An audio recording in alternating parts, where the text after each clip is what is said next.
Konflik hukum dalam pusaran kasus Nizam kini memasuki babak baru yang semakin memanas. Tak hanya berhenti pada sang ibu tiri, Lisnawati selaku ibu kandung kini resmi melayangkan laporan polisi terhadap mantan suaminya, Anwar Satibi. Ayah kandung Nizam tersebut dipolisikan atas dugaan tindak pidana penelantaran anak yang dinilai menjadi akar dari penderitaan sang putra. Namun, laporan ini justru memicu perang terbuka di antara keduanya.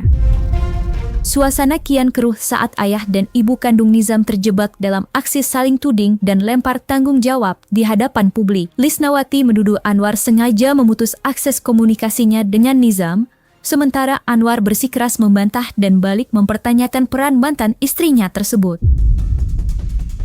Lantas, fakta apa saja yang terungkap dari pelaporan ini?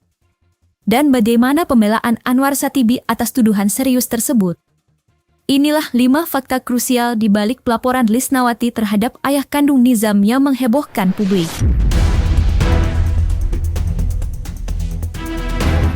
Keadilan bagi Nizam kini tidak hanya menyasar pada sang ibu tiri. Langkah hukum yang lebih besar telah diambil oleh Lisnawati, ibu kandung korban, yang secara resmi melaporkan mantan suaminya, Anwar Satibi, ke pihak kepolisian. Laporan ini merupakan bentuk tuntutan tanggung jawab yang tegas atas dugaan tindak pidana penelantaran anak. Lantas seperti apa ungkapan dari Kapolres Sukabumi, dan benarkah ayah kandung Nizam melakukan dugaan penelantaran? Terkait dengan laporan ibu kandung yang itu terhadap suaminya, ya, ke orang tua daripada LS, itu terkait dengan penelantaran. Oh iya, dua laporan. Memang kita bikin 2 laporan yang terpisah ya, untuk bapaknya Nizam dan untuk ibu tirinya gitu. Perihal tentang bapaknya Nizam juga dilaporkan bagaimana nih Bu? Ya memang kita dari awal juga melihat bahwa kasus ini terjadi sampai meninggal itu kita punya alasan, punya bukti bahwa ada terjadi penelantaran terhadap Nizam sehingga dia sampai meninggal.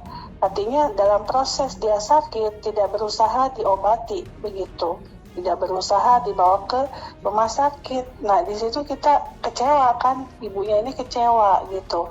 Nah disitulah kita ingin juga menerapkan hukuman kepada bapaknya Nizam. Makanya tadi kami membuat laporan polisi di Polres Sukabumi. Di tengah derasnya arus laporan hukum yang menyudutkan dirinya, Anwar Satibi akhirnya memecah keheningan dengan pernyataan yang mengejutkan. Menanggapi laporan sang mantan istri terkait dugaan penelantaran, ayah kandung Nizam ini secara tegas menolak untuk disalahkan atas situasi pelik yang menimpa buah hatinya. Anwar berdalih bahwa segala tindakan dan pola asuh yang ia terapkan adalah upaya terbaiknya dalam mendidik sang anak, dan menolak keras jika keputusannya dianggap sebagai bentuk pengabaian yang melanggar hukum. Namun, situasi kian memanas saat Anwar justru meluncurkan serangan balik. Ia menuding bahwa konflik yang terjadi tidak lepas dari peran dan sikap Lisnawati di masa lalu. Lantas, argumen apa yang digunakan Anwar Satibi untuk mematahkan tuduhan penelantaran tersebut dan sejauh mana tudingan baliknya terhadap mantan istri? Dan dia juga sempat menyalahkan saya. Dia bilang ini semua karena kamu. Gak bisa menyalahkan saya juga. Ini semua karena kamu juga. Kenapa kamu antarkan Nizam ke saya? Coba kamu Nizam urus baik-baik. Kalau kamu butuh biaya ngomong sama saya. Tidak akan seperti ini. Kalau kamu menyalahkan saya juga akan menyalahkan kamu. Saya nggak pernah ngambil Nizam secara diam-diam seperti apa yang kamu ungkapkan ke publik. Tidak. Yang mengantarkan Nizam ke saya kamu sendiri dan keluarga kamu. Sehingga saya tidak bisa menolak karena Nizam memang anak saya. Jadi kan berita yang bergulir sekarang, Nizam ini saya ambil secara diam-diam, itu kebohongan besar.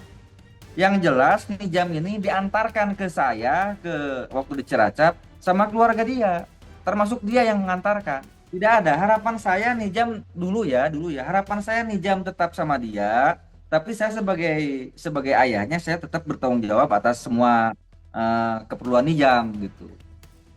Nah intinya waktu itu karena dia mau nikah lagi, Nijam ini diantar ke saya sama dia sama keluarganya.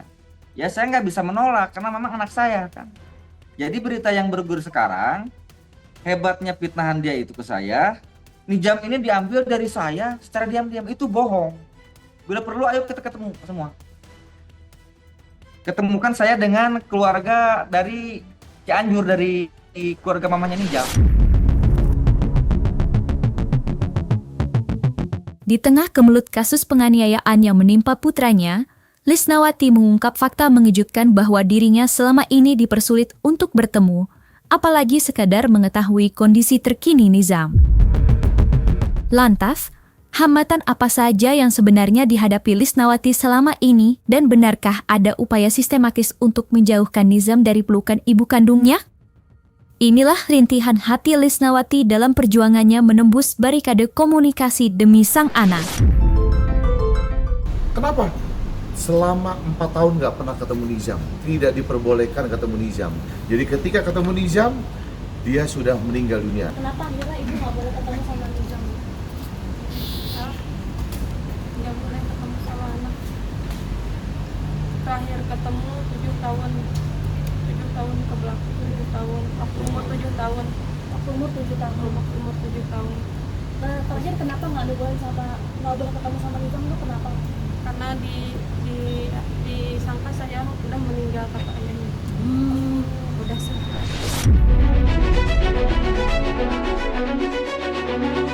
Di tengah derasnya gelombang tudingan yang menyudutkan posisinya, Anwar Satibi akhirnya angkat bicara untuk memberikan pembelaan.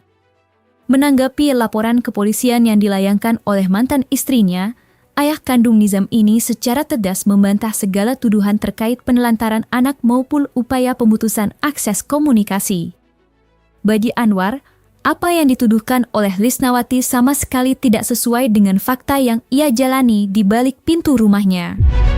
Ia bersikeras bahwa selama ini dirinya telah berupaya memberikan pengasuhan dan pendidikan terbaik bagi Nizam sesuai dengan kemampuannya. Terkait sulitnya komunikasi, pihak Anwar mengklaim memiliki versi cerita yang berbeda dan menolak jika disebut sengaja menjauhkan darah dagingnya dari sang ibu kandung. Lantas, argumen apa yang ia siapkan untuk mematahkan tuduhan Lisnawati? Dan bagaimana ia menjelaskan kondisi komunikasi yang sebenarnya terjadi? Alasan saya tadinya alasan saya mengambil sikap seperti itu untuk kebaikan anak saya sebetulnya. Agar anak saya itu fokus, mindsetnya belajar, dan terus belajar, fokus, tidak bercabang kemana-mana. Takutnya kalau ibunya muncul, nanti malah terganggu psikis anak sayanya gitu. Maksudnya dalam arti nggak fokus anak saya gitu. Saya nggak melarang. Kalau dia benar sayang sama anaknya, maunya saya, dia datang gitu, datang ke sini langsung melihat. Nggak perlu kalau saya lagi di luar, dia video call. Saya pengen ini sama Raja, kan gak etis. Maunya saya kalau memang dia sayang sama anak gitu ya menyempatkan waktu lah sekali-kali datang ke sini, toh nggak jauh-jauh amat gitu. Jadi kalau dia bilang saya menghalang-halangi untuk komunikasi sama anak, tidak ya. Cuman memang dia selalu via telepon ke saya, dan memang kebetulan anak saya di pondok, saya di luar kan gitu, maksudnya di luar itu maksudnya. Anak saya ada di pondok, saya di mana kan gitu. Dia ada telepon mau ngobrol sama Raja. Ya namanya juga kita udah mantan ya. Jadi saya punya pikiran lebih baik kamu nggak ketemu anak saya gitu. Biar sakit juga kamu hatinya gitu kan.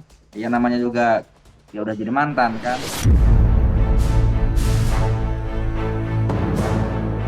Dengan penuh ketegaran, Lisnawati secara resmi telah menyerahkan seluruh proses hukum terkait dugaan penelantaran dan kekerasan terhadap anaknya kepada penyidik Polres Sukabumi.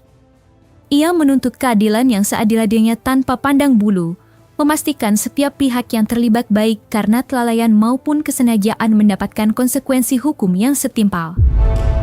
Langkah ini diambil sebagai bentuk kepercayaan Lisnawati terhadap profesionalisme aparat penegak hukum. Ia berharap pihak kepolisian mampu mengusut tuntas setiap helai benang merah dalam penderitaan Nizam, hingga hukum benar-benar tegak untuk melindungi hak-hak anak. Kita ini kan sebagai korban, ibu klien ini sebagai korban, di mana kita sudah serahkan semuanya ke aparat penegak hukum.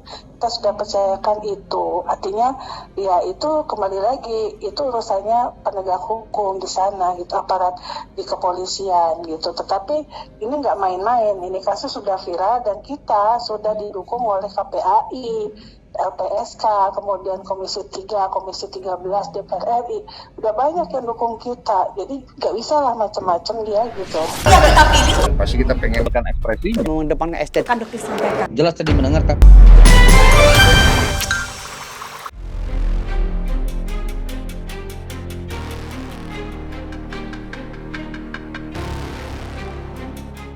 Nah, selesai sudah Cumi Lovers.